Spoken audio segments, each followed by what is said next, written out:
এতিয়া কিয় আহিছা?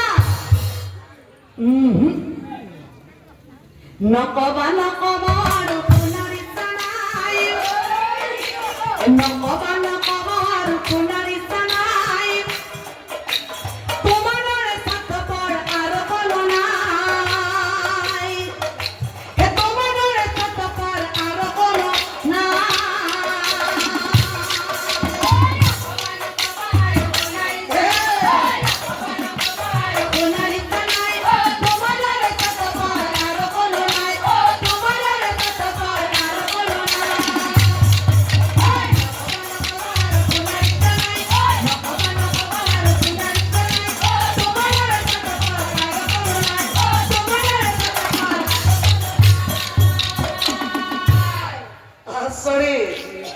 তুমি মোৰ মাতৃ, তেনেহলে কোৱাচোন, নিজে নাখাই পঞ্চজনক ডাঙৰ কৰিলা আৰু মোক কি কৰিলা? জন্ম মুহূৰ্ততে মোক পানীত বহাই দিলা, জন্ম মুহূৰ্ততে মোক পানীত বহাই দিলা, পানীত বহাই দিলা।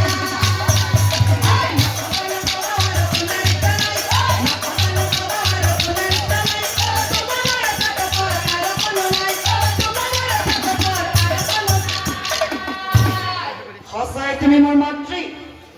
শুনা, সন্তান জন্ম দিলে জানা মাতৃ ন,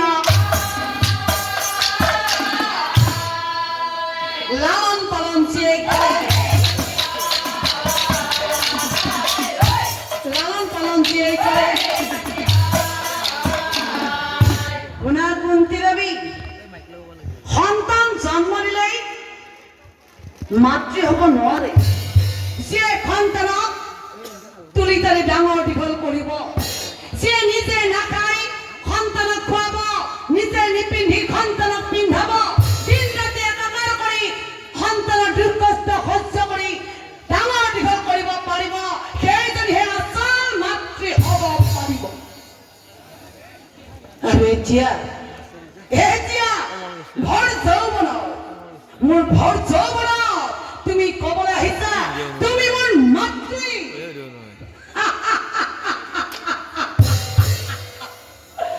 মোৰ মাতৃ কোন জানো? মোৰ মাতৃ ৰাধা। সৰুৰ পৰাই মোক ডাঙৰ কৰিছে, আৰু এতিয়া মই সফল নেতা, গতিকে নালাগে আৰু মোক মাতৃ পৰিছ।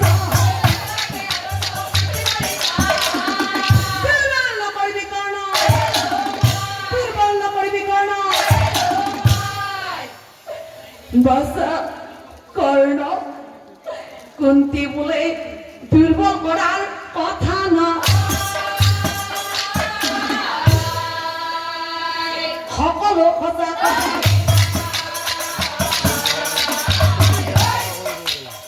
সকলো সঁচা কথা। আৰু মই সঁচাকে কৈছো, মোৰ গৰ্ভত তোমাৰ জন্ম। মই জন্মদিনাখনেই পানীত ভৰাই দিছিলো। কৰ্ণ, তুমি কোৱাচোন, যিটো সময়ত তোমাক মই জন্ম দিছিলো সেই সময়ত মোৰ পুষ্পিতাই হোৱা নাছিল। মুনিৰ বৰ্ণনাৰ প্ৰমাণ চাওঁতে তোমাৰ জন্ম হ'ল। পুষ্পিতা নোহোৱা বাবে তোমাক মই কানেৰে জন্ম দিলো। আৰু তুমিতো জানা বাচ্চা, সন্তানজনী ছোৱালী কালত জন্ম হয় জাৰজ সন্তান বুলি কয়। আৰু মোৰ বৰ ভয় লাগিছিল বাচ্চা, সেইবাবে মই পানীত বহাই দিছিলো। কিন্তু মই জানিছিলো তোমাৰ মৃত্যু নহয়, তুমি জীয়াই থাকিবা। সদায় বিচাৰো ক'ত তুমি আছা। আৰু এতিয়া দেখি মই তোমাক পৰিচয় দিবলৈ আহিছো।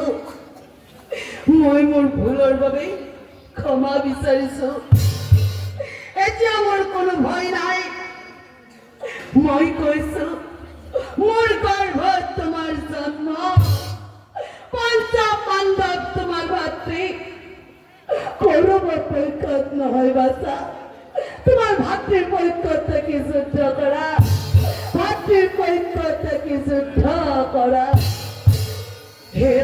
শুনি কৰ্ণবীৰ বিস্ময়মা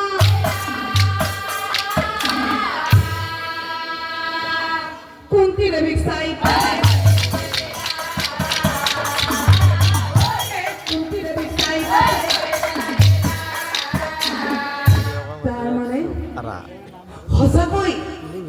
সঁচাকৈ তুমি মোৰ মাতৃ পঞ্চপাণ্ডৱ মোৰ ভাতৃ আজি মই হাঁহিম নে মই কান্দিম হে আকাশ হে বতাহ গছ গছনি তোমালোকে শুনিছা এই কৰ্ণ সূত পুত্ৰ নহয় কুন্তি দেৱীৰ গৰ্ভজাত সন্তান এই কৰ্ণ তাৰ সন্তান নহয় কুন্তি দেৱীৰ গৰ্ভজাত সন্তান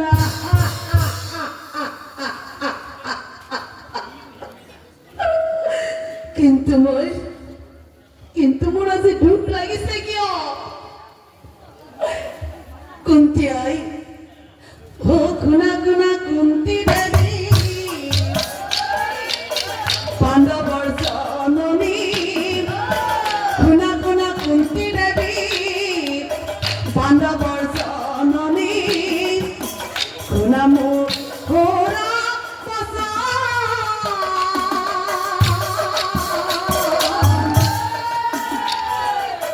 যদি কথা মাতৃ হোৱা গৌৰৱ কৰে মই যদি কথাই মাতৃ হোৱা গৌৰৱ কৰে মই পুত্ৰ পুত্ৰ নহওঁ মই হে পুত্ৰ পুত্ৰ নহওঁ মই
কিন্তু মাতৃ মোৰ এটা কথা